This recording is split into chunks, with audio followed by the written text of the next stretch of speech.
don't be thinking that creativity is such a good thing. It's a high-risk, high-return strategy. So if you're creative, you just try this. There's creative people in this room, man. You guys are going to have a hell of a time monetizing your creativity.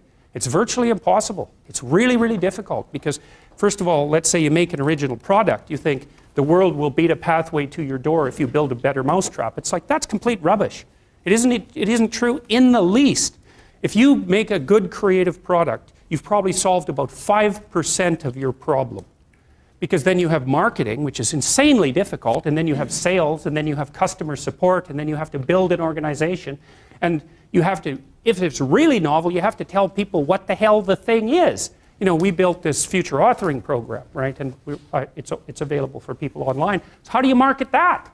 No one knows what that is, and that's a real problem. If you write a book, well, then you have the problem that another million people have also written a book. But if you produce something that's completely new and doesn't have a category, people can't search for it online. How are they going to find it? So you just have, and then you have pricing problems, and it's really unbelievably difficult to produce something creative and then monetize it. And even worse, if you're the creative person, let's say you have a spectacular invention. You've got no money, right? You've got no customers. Those are big problems. And so maybe you go and you find a venture capitalist. We start with family and friends because that's how it works. You raise money for your product. You raise money from your family and friends. That's assuming you have family and friends that have some money and that they're going to give it to you. And most people aren't in that situation. So it's a terrible barrier right off the bat. And then, of course, you're putting your family and friends at substantial financial risk because the probability that your stupid idea is going to make money is virtually zero, even if it's a really brilliant idea.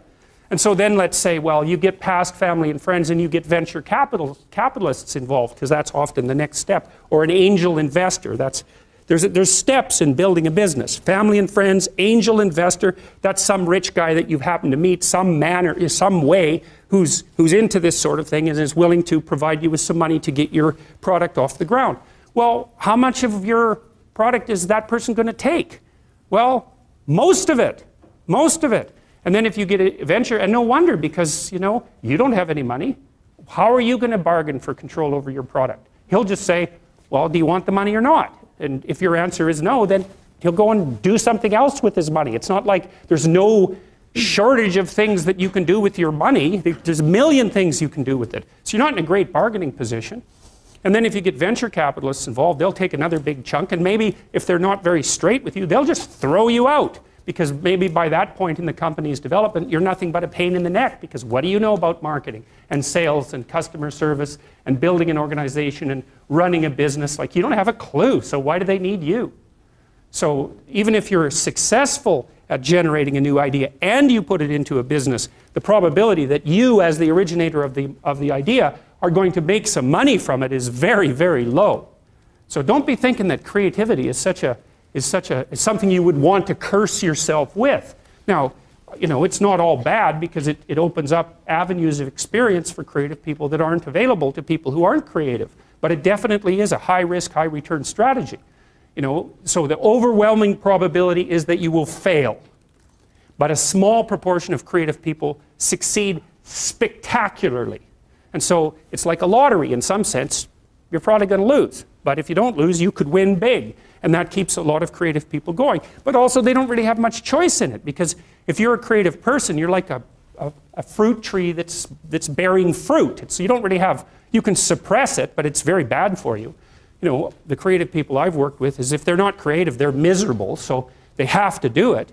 But, and you know, there's real joy and pleasure in it and psychological utility. But that doesn't necessarily mean that it's an intelligent, it's certainly not a conservative strategy for moving forward through life.